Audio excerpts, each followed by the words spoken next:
Drug inspector जो part होता है हमारे drug and cosmetic act 1940 and rules thereunder का, उसका एक इम्पोर्टेंट पार्ट होता है हमारा ड्रग इंस्पेक्टर। टॉपिक को हम थोड़ा डिस्कस करने की कोशिश करेंगे कि इस टॉपिक के अंदर क्या क्या दिया गया है हमारे सिलेबस में।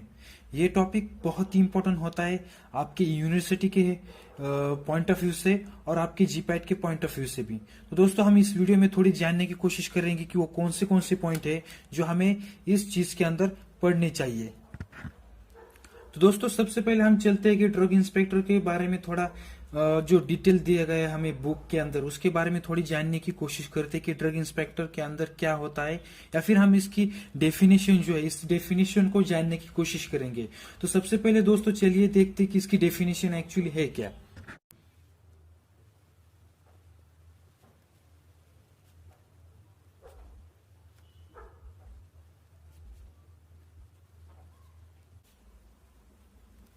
तो दोस्तों ये है हमारी डेफिनेशन ऑफ ड्रग इंस्पेक्टर।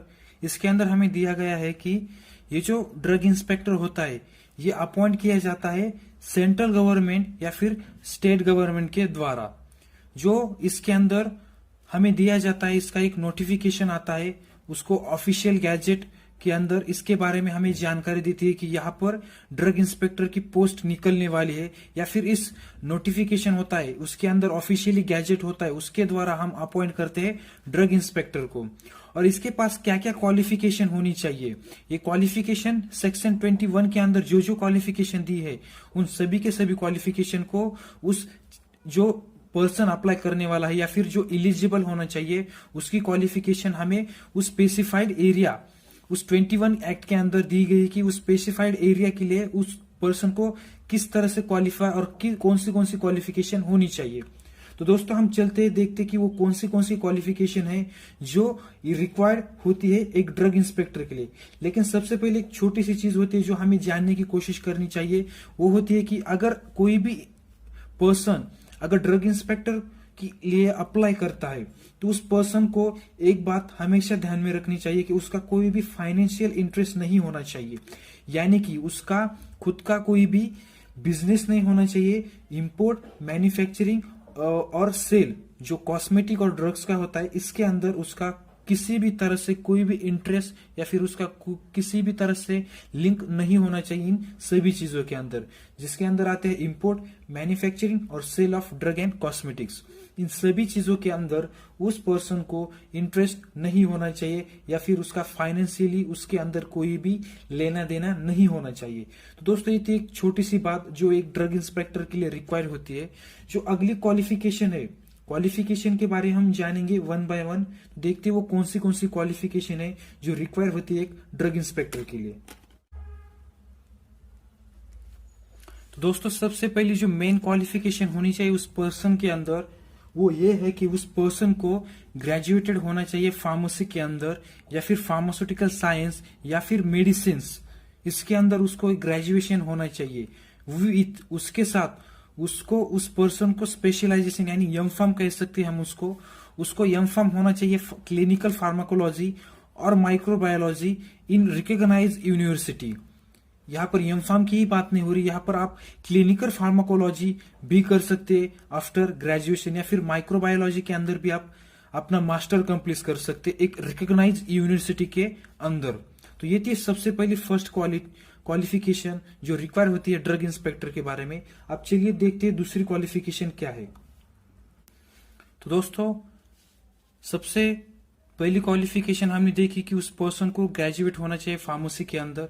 अब जो दूसरी क्वालिफिकेशन है उसको not less than 18 months experience, कहां पर manufacturing of substance specified in schedule C1। उस पर्सन को एटलीस्ट मिनिमम 18 मंथ का एक्सपीरियंस होना चाहिए manufacturing of substance, those are given in schedule C1। तो शेड्यूल C1 के अंदर हमने देखा है कि शेड्यूल C1 के अंदर सी रहता है, एंटी सी रहता है, वैक्सीन आते हैं, टॉक्सिन्स आते हैं, ये सभी की सभी चीजें होती है C1 के अंदर शेड्यूल। तो उस पर्सन को एटलीस्ट 18 मंथ का एक्सपीरियंस होना चाहिए शेड्यूल C1 के अंदर जो ड्रग्स मैन्युफैक्चरिंग होते हैं उसके बारे में। अगली क्वालिफिकेशन है not less than 18 month experience in testing of at least one of the specified substance those given in the schedule C1। जो शेड्यूल C1 के अंदर जो वेरियस काइंड ऑफ प्रोडक्ट दिए गए हैं, वेरियस काइंड ऑफ जो ड्रग दिए गए हैं, उन ड्रग के अंदर उसको एक्सपीरियंस होना चाहिए टेस्टिंग का उस पर्टिकुलर C1 शेड्यूल वाले ड्रग्स के लिए। तो ये थी दूसरी क्वालिफिकेशन। यहाँ पर हम एक चीज देख सकते हैं कि इन दोनों क्वालिफिकेशन के अंदर 18 मंथ का एक्सपीरियंस होना चाहिए, यहाँ पर टेस्टिंग का एक्सपीरियंस होना चाहिए, यहाँ पर मैन्युफैक्चरिंग का एक्सपीरियंस होना चाहिए। तो ये चीजें हम यहाँ पर ध्यान में रख सकते कि जब आप लिखने जाओगे तो इस चीज को आप ध्यान में रखकर लिख सकते हो। अगली जो क्वालिफिकेशन है उसको नॉट लेस देन 3 ईयर्स का एक्सपीरियंस। एक्सपीरियंस कहां पर होना चाहिए? Experience in inspection firms manufacturing of any substance specified in schedule C1। यहां पर उस पर्सन को एक्सपीरियंस होना चाहिए कहां पर कि इंस्पेक्शन ऑफ फर्म्स, जो मैन्युफैक्चरिंग फर्म्स होते हैं उस फर्म्स को जो वेरियस प्लांट होते हैं, इंडस्ट्रीज होती है, उस मैन्युफैक्चरिंग फर्म्स को इंस्पेक्शन करने का उसको 3 साल का एक्सपीरियंस होना चाहिए। तो दोस्तों ये थी कुछ basic qualification of drug inspector. और यहां पर कुछ आगे दिया गया हमारे बुक्स के अंदर, उसके अंदर उन्होंने मेंशन किया है अगर ये जो ड्रग इंस्पेक्टर अपॉइंट होता है तो उसका जो पीरियड होता है 4 इयर्स का हो सकता है। आफ्टर 4 इयर्स तक इसका जो एक बार अपॉइंट होने के बाद ये 4 इयर्स तक अपना ड्रग इंस्पेक्टर का जो काम होता है वो कैरी कर सकते हैं, चालू रख सकते हैं। तो दोस्तों ये थी सभी के सभी क्वालिफिकेशन ऑफ ड्रग इंस्पेक्टर। अगर आपको वीडियो पसंद आई है तो प्लीज वीडियो को लाइक कीजिए और चैनल को सब्सक्राइब कीजिए। थैंक यू दोस्तों फॉर